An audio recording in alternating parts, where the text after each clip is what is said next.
often call it the S word because it's almost a bit of an expletive in my head.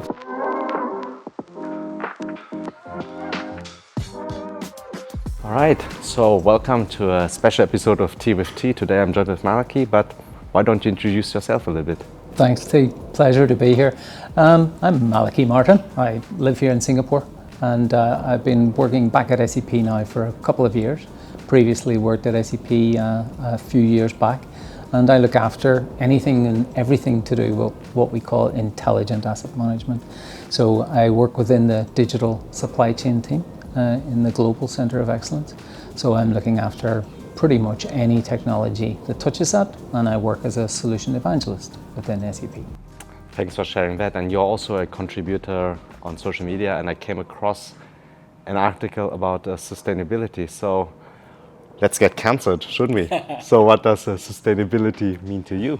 Yeah, well, I mean, if you read the article, you find that I often call it the S word because it's almost a bit of an expletive in my head, but at the same time, it's a very important topic, and it's one that's close to SAP's heart and close to everyone's heart at the moment. Sustainability, however, that's where I have a little bit of an issue, because growing up, I would have seen sustainability as really meaning to make things last longer. And over the last few years, it's taken on a very direct meaning in relation to the whole emissions and carbon neutral status that everyone's trying to achieve. And as a result of that, I find that the word has been stretched a little bit in order to suit certain people's outcomes. So for me, it still means the same thing, which is how do we make sure that we use resources more effectively, sustain them, make them last longer, and as a result of that, don't do any damage to the planet in which we live today. It's a very interesting position because, as you mentioned, the topic is so important and it's also very dear to the mission of SAP. In your realm of work, can you give some examples how we at SAP address sustainability? Yeah, well, as I mentioned, I work in the digital supply chain team, so supply chain management is a key area. It's a topic that's been in the media. It's been all over the world. Everyone's aware, from Santa Claus not being able to deliver his presents all the way through to ships getting stuck in the Suez Canal and causing major supply chain disruption. At SAP in digital supply chain, we concentrate primarily on what we call design to operate. So design, plan, manufacture, deliver, and operate in the enterprise. And every one of those areas touches sustainability in some way, whether it's designing out waste from the start, whether it's planning in order to reduce emissions, whether it's intelligent manufacturing, which is building the products in a better way and using less energy and less raw material, whether it's the delivery of those same products in terms of intelligent transport, how we make sure that we're not overdoing it, loading the vans properly, making sure that the people that are touching it are working effectively, and then operate in terms of making equipment run more effectively in order that it doesn't cause any unnecessary sustainable damage. So what do you think is then the major challenge? Because on a quotes-unquote intellectual level, on the logical level, I think the science and the facts are quite clear. But why are so many companies still having challenges of driving, let's say, really holistic, sustainable solutions? Yeah, I think that's probably because of the fact that they don't really understand the true meaning of the word in the context of their enterprise. So how it affects a retail company, for example, are they giving full transparency to the goods that they are producing so that you and I, as members of the public, can make decisions, I guess, around sustainable purchases? Or perhaps maybe you're an automotive manufacturing company being driven down an EV route and having to make decisions about better design and componentization of your actual automobiles in such a way that you're not going to damage the environment. We're working closely with a company at the moment that is getting itself into the whole idea of energy storage, being able to produce batteries that are more efficient, more effective, and can replace some of the other types of solutions that are out there. And I think ultimately every company is being challenged because of the risk of getting taxes applied to them for not doing it.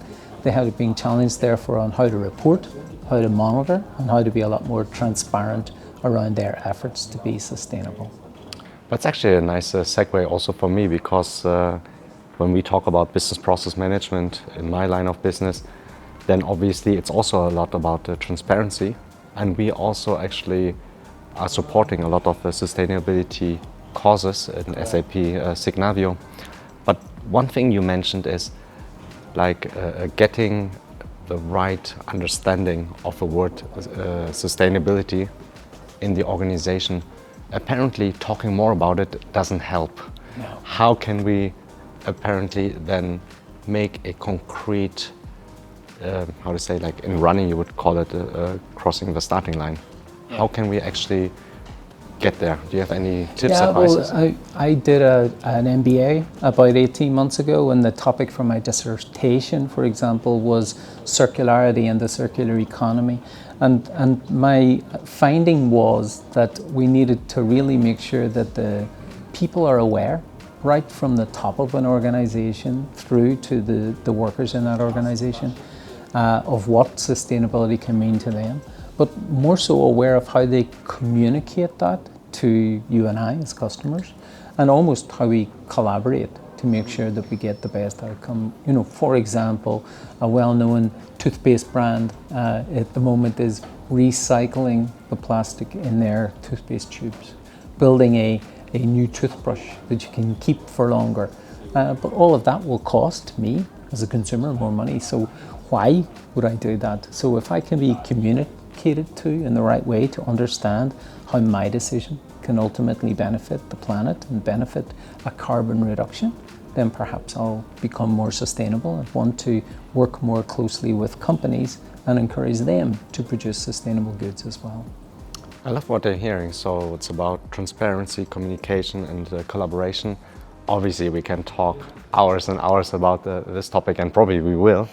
But for today, last question. Do you have any question to me, or any wish, or any closing statement you want to give? Yeah, well, you mentioned there the whole idea of business process management, and an area I'm working on at the moment within the technical side of our business is digital twins. Everyone thinks of digital twins as a twin of an equipment, a virtual image of a physical piece of equipment. But more and more, we're starting to talk about digital twins of process.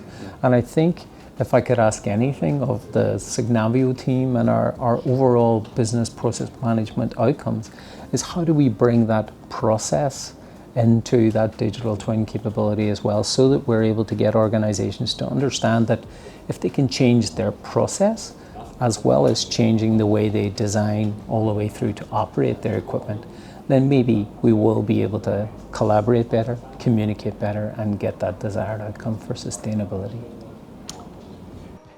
It's actually a really nice topic you mentioned, because in my previous job, we were working on a digital twin of organization, and that of course included the people working in an organization and the associated processes. Yeah, so it is really about transparency, simulation. So you need to really simulate not A versus B, but millions of different kind of scenarios. And that's a very, very interesting thought. But thanks for the input. I will definitely take it back. And thanks for having you today on Tea with T. Pleasure. Thanks, T. Appreciate it.